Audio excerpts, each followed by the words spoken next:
So mga kabali, tuloy na natin yung pagre-report natin, pang 85 na natin. Bali kay ano to, Ramilo Gonzales, taga Nueva Ecija, Cabanatuan. Bali dalawa yung unit niya. Sira at mahina raw yung ano na to, unit. Bali 127 lang yung inabot ng ano, yung shipping.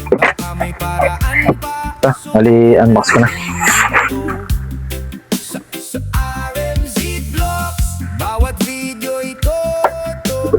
So mga kabali yung ano natin, dalawang unit, isang apat na 9. Kasi ito yung ano, blue. Mahaba ng 9 ito. X2 260. Ay, mahaba. Bali ang unahin na lang muna natin ito, yung itim. Gawa ko na lang muna itong Soul. Yan. Galing yung motor ninyo. So bali, kalasin ko muna siya. Tanggalin ko yung top cover natin.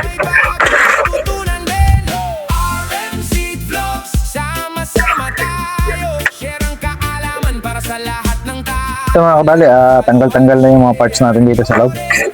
Bali, nabanggitan man na sa atin ni Boss to. Yan. Umpisahan natin dito sa ano, sa inverter side. Tingnan natin kung ma-under pa. Daming ano, nasunog din sa ilalim mo. Ayan. Dami na natanggal. Bali, katulad nung ano, wire natin. Babalik ko muna. Ayan. Pero bago ko ibalik to, tingnan ko muna kung ma-under pa yung inverter side. Tingnan ko lang.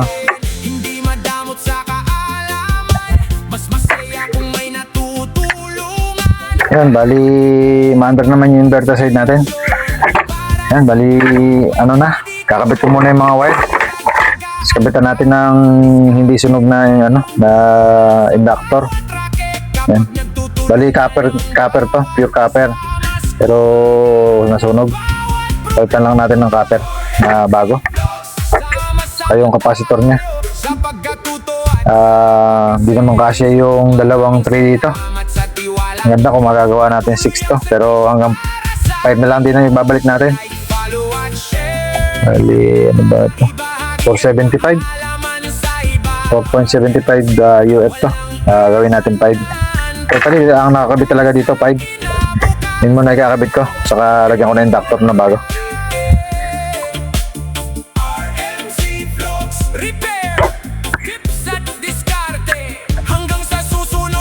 So mga kabali, nakikabit ko na yung mga wire. Nakabit ko na yung inductor na bago, saka yung capacitor natin 5 UF bago yan. Bali, bago natin testingin, ayusin ko muna yung ano natin sa side ng ano ng SCR. Bali, nag-aabot siya, nagkaroon kasi ng carbon. Yan, lilinisin ko yan, alisin ko yung carbon. Sa check ko na rin yung SCR kung buo, saka yung DB3 bago natin testingin. Yun na lang muna, ayusin ko yung SCR, tanggalin ko. Huwag agad sumuko, baka may paraan pa.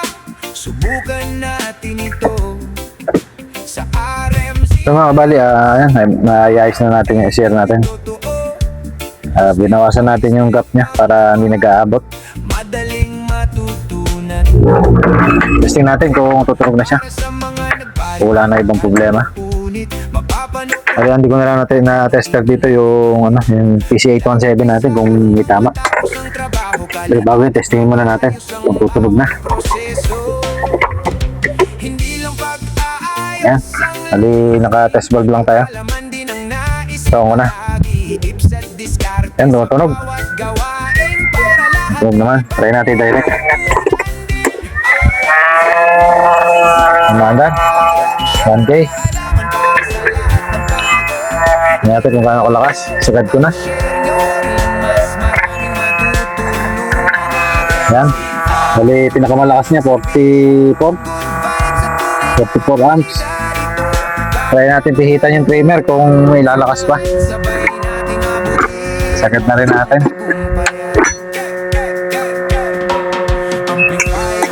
Tingnan natin, testing natin ulit. Naka 1K lang ako. 76. Lakas, 76 amp. Kaya wala siyang tunog. Mahina. Liligyan na lang din natin ng pampalakas ng tunog.